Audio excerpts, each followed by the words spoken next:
សួស្តីអ្នកទាំងអស់គ្នាថ្ងៃនេះខ្ញុំធ្វើស៊ុបស៊ីឈាន់នេះយើងធ្វើខ្លួនឯង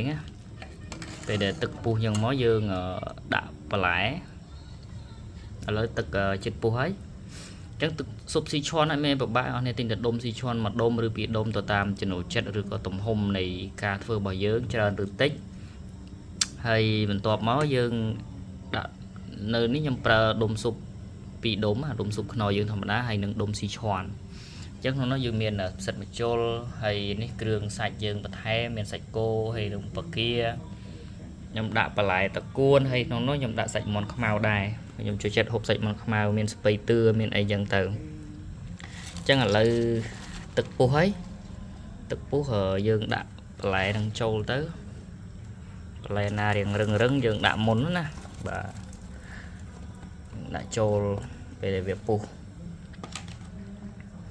អញ្ចឹងយើងធ្វើស្មានមើលថាគ្នាយើងប្រហែលអ្នកយើងដាក់ត្រឹមប៉ុណ្ណឹងទៅអញ្ចឹងយើងមានសាច់មាន់ខ្មៅមានសាច់គោយើងអាចដាក់បន្លែឲ្យវារៀងឆ្អិនបន្លែអីសិនចាំ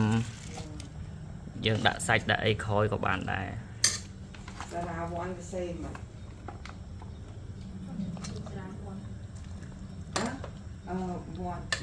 អូនណាឡោមអី